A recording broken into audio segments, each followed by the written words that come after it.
جی السلام علیکم every one.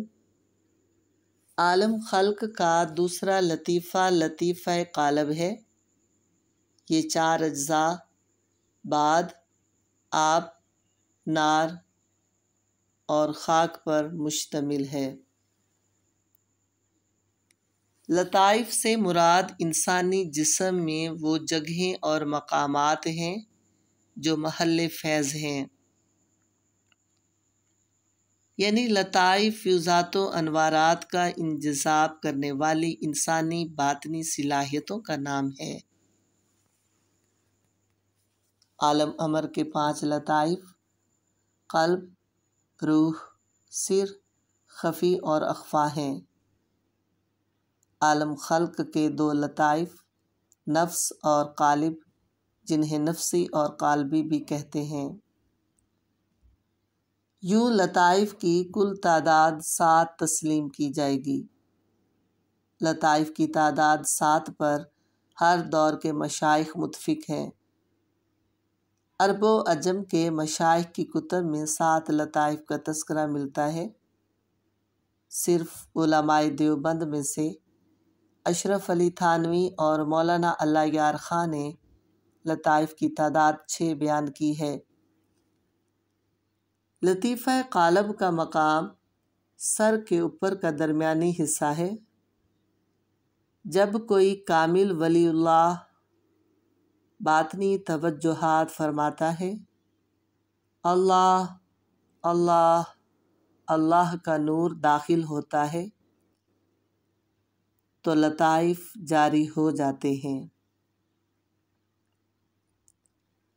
لطائف کے جاری ہونے سے بندہ مومن کا ہر جزو بدن اور بال بال ذاکر ہو جاتے ہیں۔ لطائف کے جاری ہونے کا مطلب یہ ہے کہ ان میں باطنی ذکر شروع ہو جاتا ہے۔ لطائف میں ذکر خفی شروع ہو جاتا ہے۔ یہ ذکر قال نہیں بلکہ یہ ذکر حال ہوتا ہے۔ اس کی کیفیت کو محسوس کیا جاتا ہے۔ دیکھیں جی، پنکھا چلے تو ہوا محسوس ہوتی ہے۔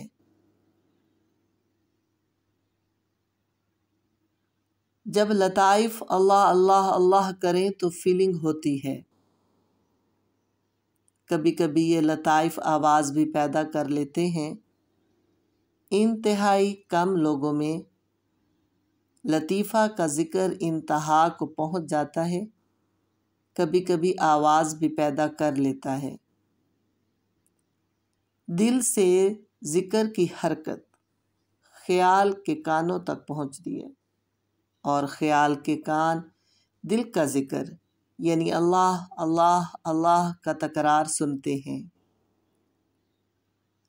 تو لطائف کا ذکر حالی کیفیاتی ہوتا ہے، جیسے نباتات و جمادات ہمہ وقت ذکر الہی میں مصروف رہتے ہیں۔ قرآن حکیم میں آتا ہے، کائنات کی کوئی چیز ایسی نہیں جو اللہ پاک کی تسبیح نہ کرتی ہو۔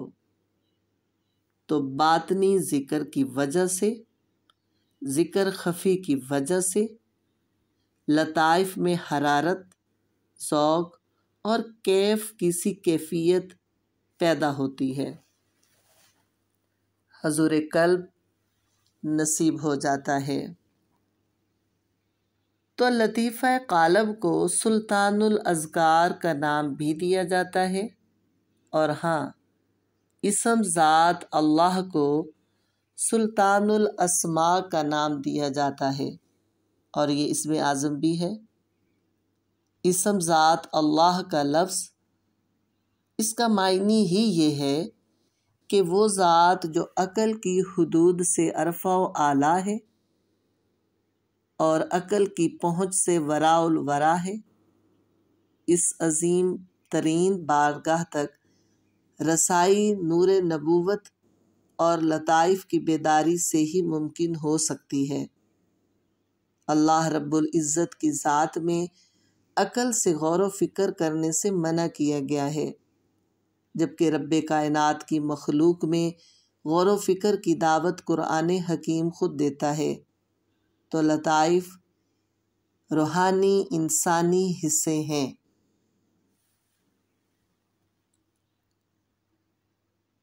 لطیفہ قالب کے چاروں عناصر باد، آب، نار اور خاک ہر جز کے لیے ایک صفت لازمہ ہے۔ مثلا جز خاکی صفت لازمہ کثافت و کدورت ہے، اس میں ظلمت و جہالت سخت دلی کا اثر ہوتا ہے۔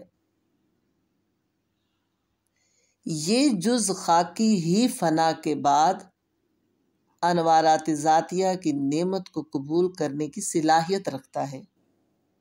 جب سالک کی خاکی صفت میں فنا پیدا ہو جاتی ہے، اس وقت سالک کو بیابان و جنگل اور ویران مقامات عالم واقعہ میں نظر آتے ہیں۔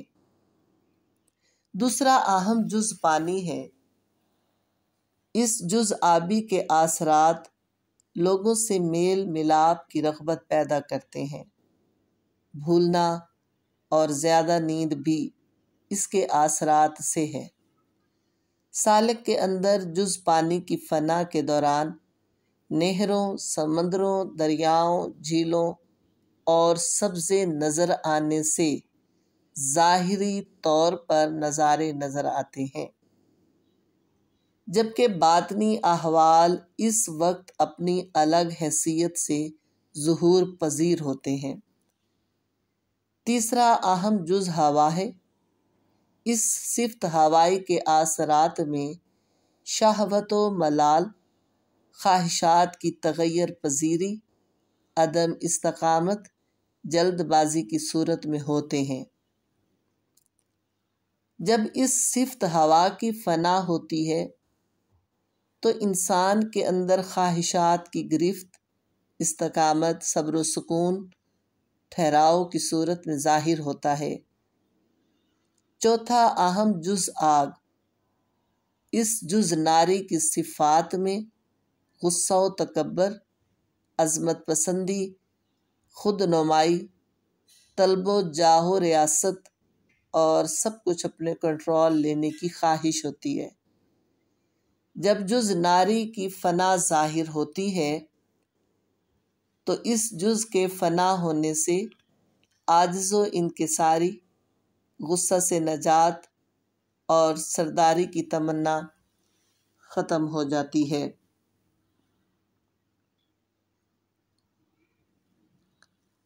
تو لطیفہ قالب کا رنگ خوبصورت آگ کی طرح، آتش رنگ کی طرح ہوتا ہے، جس میں دھواں بالکل نظر نہیں آتا، یا پھر اس لطیفہ کے نور کا رنگ سورج کی تیز روشنی کی طرح ہوتا ہے۔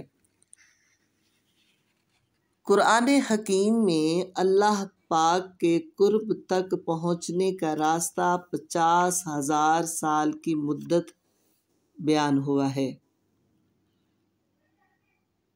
کان مقدارہ 50,000 سنہ، سورہ معارج کی آیت نمبر 4۔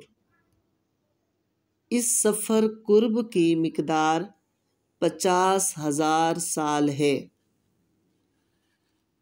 اللہ پاک نے اتنے طویل سفر کو اپنے حبیب پاک محمد الرسول اللہ کے صدقے آسانی میں بدل دیا کہ معرفت ربانی انسان کی عمر اور ہمت کے مطابق میسر آ سکے، اور اللہ پاک کی ذات سے شدت کی محبت کرنے والے عاشقین کی امیدیں حقیقت کا رنگ اپنا سکیں۔ سورۃ بقرہ کی آیت نمبر 165 والذین آمنوا اشد حبا للہ، اور صاحب ایمان اللہ پاک سے شدید ترین عشق کرنے والے ہوتے ہیں۔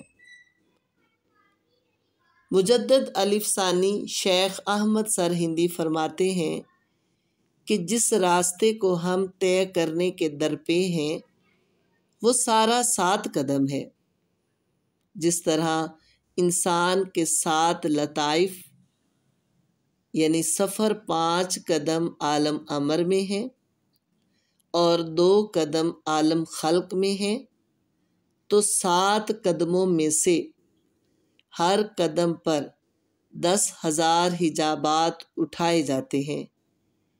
یہ پردے نورانی یا ظلمانی یعنی سیاہ ہوتے ہیں۔ حدیث قدسی میں ارشاد ہے، ان للہ 70,000 حجاب من زور و ظلمتہ، مشکات شریف۔ بے شک اللہ اور بندے کے درمیان 70,000 پردے ہیں نور اور ظلمت کے۔ تو ظلماتی حجابات یعنی پردے انسان کے باطن پر غفلت اور گناہوں کے پردے مراد ہیں، اور نورانی حجابات سے مراد حق تعالیٰ سبحانہ کی عظمت و کبریائی کے انوارات کے پردے ہیں۔ تو پردوں کے اٹھائے جانے کا مطلب یہ ہوتا ہے کہ بندہ مومن ہر قدم میں کثافتوں اور لطائف کی قدورتوں سے نکلتا چلا جاتا ہے، یعنی لطائف میں کثافت لطافت میں بدلتی ہے اور لطائف کی قدورت چمک نورانیت میں بدل جاتی ہے۔ اس طرح لطائف مزید صاف شفاف ہو کر فیوزات الہی کے نزول کے قابل ہو جاتے ہیں۔ علامہ اقبال نے خوب فرمایا، عشق کی ایک جست نے طے کر دیا قصہ تمام، اس زمین و آسماں کو بے قرار سمجھتا تھا میں۔ عشق ہو، محبت الہی کی گرمی ہو، عشق رسول کی ہیٹ ہو تو پھر قلب حضوری ہوتی ہے، پھر عبادت میں مزہ آتا ہے، اسلام کی حلاوت ٹھنڈک نصیب ہوتی ہے، انسان باعمل ہوتا ہے اور شریعت پر عمل کرتے ہوئے انسان کو اپنے رب کا پیار اور قرب محسوس ہوتا ہے۔ اسی کو طریقت کہتے ہیں۔ مرشد کامل کی کرامت، اصل کرامت یہ ہوتی ہے کہ باطنی توجہات سے لطائف کو جاری کرتے ہیں، اور لطائف کے انوار کا جو رنگ ہے یہ قرآن حکیم یا احادیث سے نہیں بلکہ کشف صحیحہ سے اولیاء نے ان کے کلر یعنی لطائف کے انوار کے رنگ مقرر کیے ہیں، اولیاء اللہ نے کشف صحیحہ سے۔ جب تک دل یاد الہی سے وابستہ رہے گا، زبان اس کے ذکر سے تر رہے گی، اللہ کے قرب کی لطافتوں کے جلوے میسر ہوتے رہیں گے، اور ایک وقت ایسا آتا ہے کہ سالک کے دل میں رگ رگ میں اللہ کی یاد یوں سمو جاتی ہے، دیکھنے والوں کو اللہ یاد آ جاتا ہے۔ حدیث مبارکہ ہے، اذا رؤوا ذکر اللہ، اللہ والے وہ ہوتے ہیں جن کو دیکھ کر اللہ یاد آ جائے۔ تو مرشد کامل کی کرامت ہوتی ہے کہ وہ لطائف کو جاری کر دیتا ہے باطنی توجہات سے۔ دیکھیں جی، قرآن حکیم نے 3 راستوں کی دعوت دی ہے۔ یہ بنیادی بات ہے سمجھنے کے لیے کہ قرآن حکیم میں ہدایت کے 3 راستے ہیں۔ جس طرف سے بھی آنا چاہو گے جس راستے کو بھی چوز کرو گے آپ اللہ کی ہدایت پر سفر کرو گے۔ تو قرآن پاک کی دی ہوئی ہدایت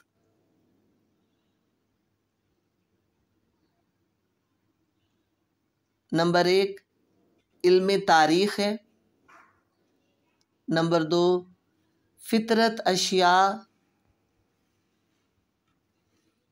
اور مخلوقات افلاک میں غور و فکر کی دعوت ہے، اور نمبر 3 خود انسان کو اپنے اندر جھانکنے اور غور و فکر کرنے کی ہدایت ہے۔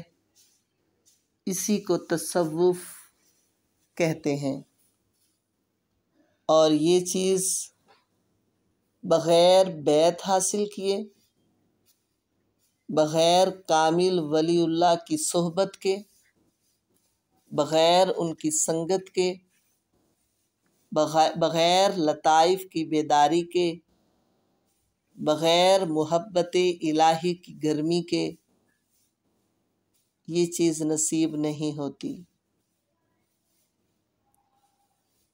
لطائف اس دنیا میں فنا بقا کی دولت سے مشرف ہو سکتے ہیں،